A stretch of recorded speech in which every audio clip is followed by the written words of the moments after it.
Bene, siamo qua in tenuta Val Grande, ogni volta mi confondo, qua siamo con l'amico Fioroni, Flavio, Fabio.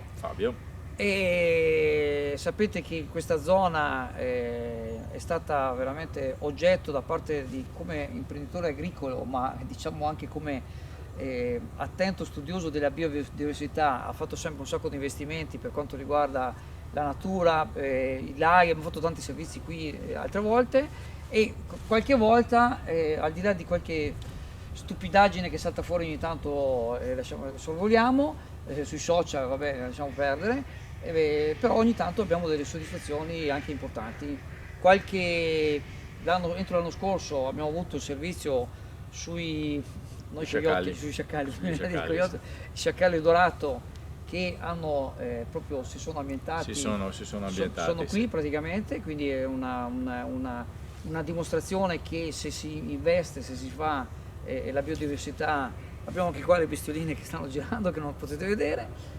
E adesso c'è un'altra novità molto bella. Sì, noi abbiamo una serie di fototrappole sempre attive, per cui riusciamo a monitorare tutte le presenze di animali e a maggio di quest'anno abbiamo visto l'istrice, e, forse il video si può già vedere sopra Lo questo, montiamo, sì. e, e è una delle primissime segnalazioni per la provincia di Venezia in questa zona. Già l'anno scorso avevo fatto una segnalazione alla polizia provinciale di un istrice rinvenuto morto purtroppo sulla strada che va da Dolfina a San Pietro, e invece questo che abbiamo segnalato, che abbiamo visto quest'anno, è vivo e vegeto, è una bellissima notizia per il nostro territorio.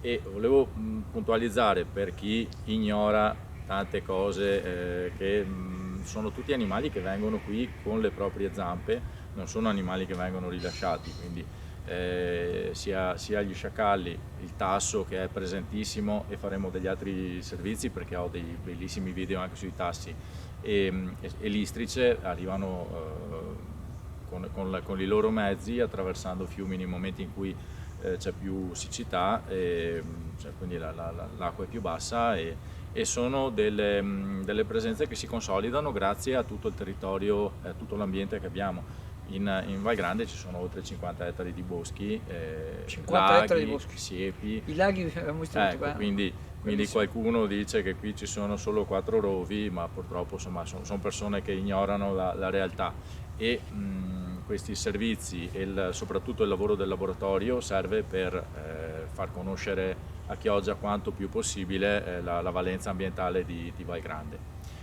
Siamo rimasti fermi un attimo, noi con i nostri studi, con i nostri monitoraggi siamo sempre andati avanti. Adesso con l'attività didattica si è fermata un attimo per motivi di collaboratori che ci hanno un po' tradito. Abbiamo cominciato da poco una collaborazione con Pietro Scarpa, che a Chioggia è abbastanza conosciuto, è un ragazzo bravissimo, preparatissimo, con una passione incredibile, e quindi adesso ricominceremo a...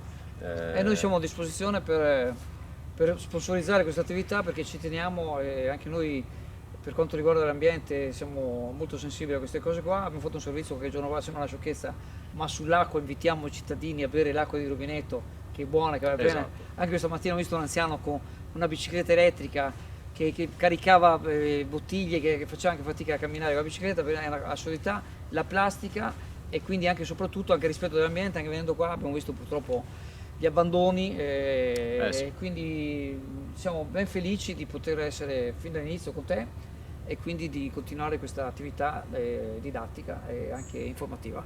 E a proposito di ambiente, ricordo che giovedì sera presso l'associazione Filistina ci saranno Pietro Scarpa e Jacopo Richard, che parleranno della natura tra il Brenta e l'Adige, con particolare riferimento a Bosco Nordio, però dove presenteremo anche qualche chicca degli animali dell'ambiente di Val Grande. Quindi chi ha tempo, giovedì sera penso che sia molto interessante come incontro. Noi ci saremo. Preparati a gustare le specialità tradizionali e le novità esplosive che potrai trovare all'Indiga.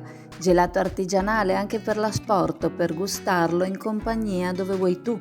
All'Indiga il gelato da passeggio più gustoso, in cono, coppetta o con lo stecco.